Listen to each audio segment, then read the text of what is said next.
Hey bosses, it's Marie from Asian Boss.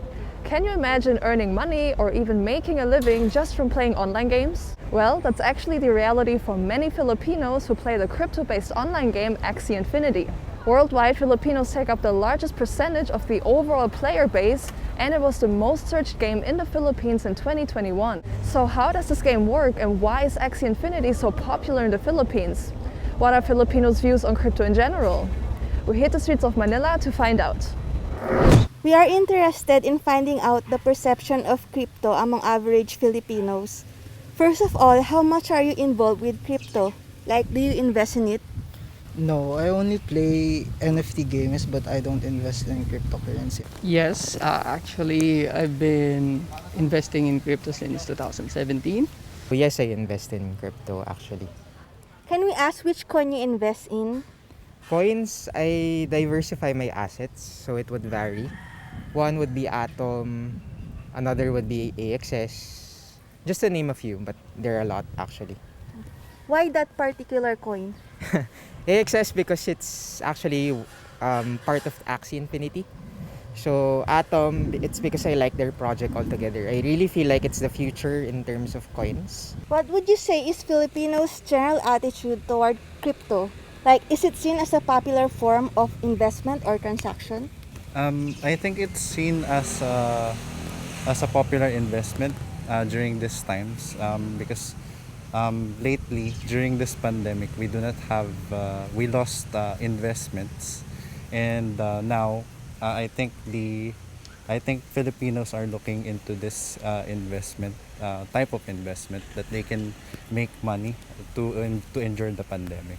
For crypto, I think with the introduction of Axie or with the rest of the NFT games, the perception of average Filipinos towards crypto is now more open, at least compared to how I was starting in investing before, or at least in my generation as a millennial.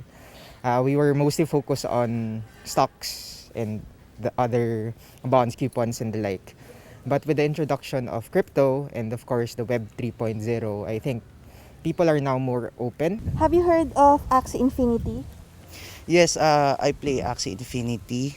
It's a card game that is very popular here in the Philippines right now because in playing Axie, you can earn money. For those who might not be familiar, how would you describe it? It's like ano lang po, normal game po like Clash of Clans, yung mga sumikat po sa atin sa mga kabataan po na game. Yun, para lang po siyang ganun. Ang pinagkaiba lang po, you play to earn. Na hindi po ikaw yung magbabayad para maglaro. It's the other way around. Kaya po siya sobrang nag-boom. So Axie Infinity would be a NFT game or non-fungible token, meaning the Axies that you get, or at least think of it as a, how would I put it in layman's terms? But anyway, for NFT, you have your own set of assets, digital assets, and those assets are used to play across the metaverse, similar to what Facebook has recently launched. So from there, you would be able to use those NFTs or those tokens as a way to play the game. So as a minimum, to start with Axie Infinity, you need a minimum of 3 Axies or NFT or tokens. And then from there, you would be able to do adventures. Adventures meaning do quests and the like, battle monsters. And there's also the second concept, which is player versus player. As you go up the leaderboard or the ranks, you earn more in the making. And then from there, you earn tokens. So you start with your wallet. You bring it to an exchange center. From the exchange center, you then convert it to cash. According to the data, Axie Infinity is the most searched game in the Philippines in 2021.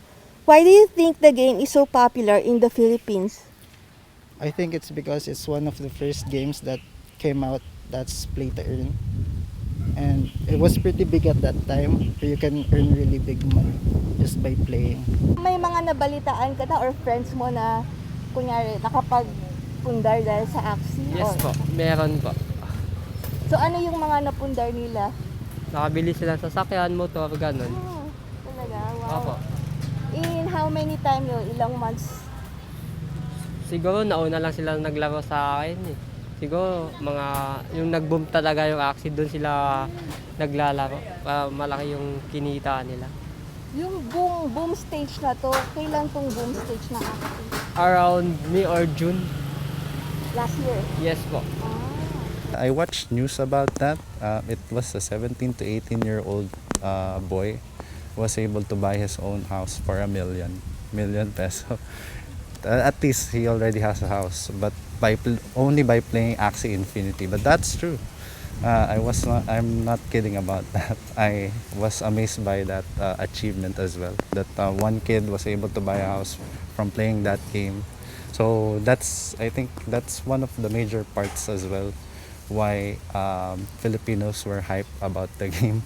It's very popular in the Philippines because yun nga po, because of the COVID situation, many people started to research online on how they can earn money while being locked down in their homes. That's why the Axie Infinity game became so much popular to the Filipino people. You could say that people in many other countries still don't know much about crypto or NFTs.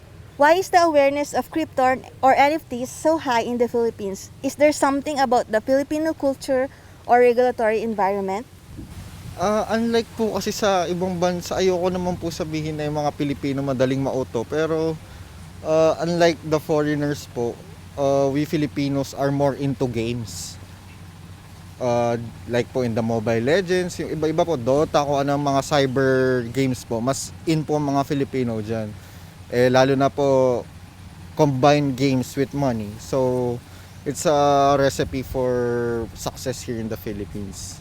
Definitely there's the regulatory aspect. Like for example, if you look in the United States, crypto is heavily looked upon.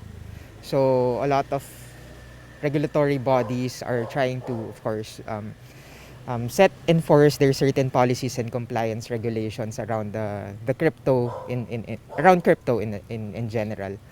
But if you look at the Philippines, crypto is still a gray market when you consider the average income of Filipinos in a sense.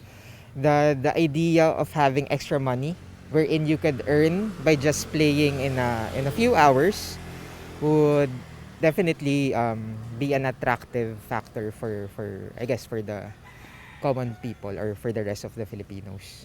Supposedly, people are actually able to make a living from playing this game. Is it really possible to make decent money from playing this game? How easy or difficult it is? Yeah, I mean, first I think it depends. There are many factors. First, I think it depends on the player itself. If the player can win constantly, because you can only earn if you win constantly. I think another factor would be the trend of the cryptocurrency itself. If the SLP is going high, and currently it's going on a dip right now. So I wouldn't really say that right now you can earn a pretty decent amount, just because the fact that the amount is dipping. So in theory, how much can you make per month? Per month, 10 to 15,000 per month. It depends on the price. At the peak, you could actually earn around 60,000 per month. But right now, the SLP price I think is 1.35 pesos. So maybe around 10,000. It's just a rough estimate. By the way, for comparison's sake, what would be the minimum wage you could earn per month by doing a regular job in the Philippines? Philippines, I think it's around 530 plus, just not quite sure on the exact numbers, but the last I know it's around that amount. Is it per day? Yeah, that's per day. I think that's too low. I mean, you can ask anyone here. Inflation here is it's pretty high already, and then the amount of increase in the salary and all that, it doesn't really get high as much. I think 12,000 to 15 or 18,000 to 15,000. Would you say that's too low or pretty decent given the cost of living in the Philippines? I think it depends on where you live and how your lifestyle is. But generally, I think that is a bit low. Because, if you try to watch news all that you can see is there's a lot of news or issues regarding poverty. So basically, I just based it on that. So how much were you able to make from playing Axie Infinity so far? Maybe 60 to 70 just in 5 months. And how many hours a day would you have to play in order to earn that much money? Like 4 to 6 hours a day. I would say 70,000, 60. Ganon, in 2 to 3 months playing. And how many hours a day would you have to play in order to earn that much money? I would say all in all mga 6 hours a day. And what do your family and friends think when you tell them that you are making that much from playing a game? Siyempre, yung iba hindi naniniwala. Yung iba natatawa, na scam daw, ganyan. Yun po. Because I started late, I think I earned around 20,000 pesos in total. Because I always do that after work, so I think I play around 2 to 3 hours. And what do your family and friends think when you tell them that you are making that much from playing a game? Well, of course, they are amazed. They were amazed. They at first they did not believe it. When the money was released, they told me too. They said, me too. I wanna play. Obviously, like the old people, they find it shocking and interesting kasi it's like a very upgrade in our technology that you're gaming and yet you're still earning. Kasi di ba our view in gaming is parang sa aksela ng oras and all that. So it's I think for them na ganun yung naging view nila sa gaming kasi di ba lumaki sila na their kids are always gaming lang naman. Pero the fact now that they can see their kids playing and earning, I think for them it's a big help for them na parang nakikita nila even though na naglalaro yung anak nila, they can still earn. Even my father is asking if I can teach him how to play. Kaso it's, you know, I think it's hard for them to play na given that it's gonna be an investment then. So, hindi ko na lang din tinuloy. Sabi ko ako na lang maglalaro and all that. Given a choice, would you rather get paid in cash or crypto in general? I think cash, cash, no doubt about it. Kasi I think Philippines here is not ready for crypto yet. I mean, you can't really use crypto in buying groceries pa. So I think for now, it's gonna be cash lang. I would like to get paid in crypto now that I'm more knowledgeable because unlike cash na pag nandyan magagastos natin yung crypto nandyan pwede natin i-hold, antayin natin kung kailan tumaas or kung kailan mo baba. May power tayo para mas ma-control yung pera pag through crypto. Cash na lang para hindi mo na siya ita-transfer kung saan-saan. Kasi sa Axie kasi idadaan mo pa sa Binance bago maka-cash out yun Minsan sa coins.ph ganun. Kapag naipasok mo sa coins.ph may bayad din siya. Mababawasan yung kinikita mo doon.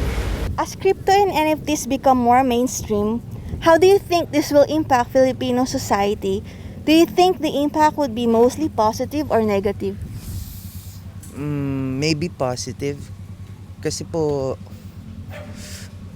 marami rin namang gusto mag-invest, maraming gustong kumita. Kasi yun nga po, pandemic na yun. Mababa po yung chance na makahanap kayo ng trabaho and matataas po yung mga expenses po ngayon. One, it can be positive because a lot of people can earn from it and also can learn about the value of investing, financial stability.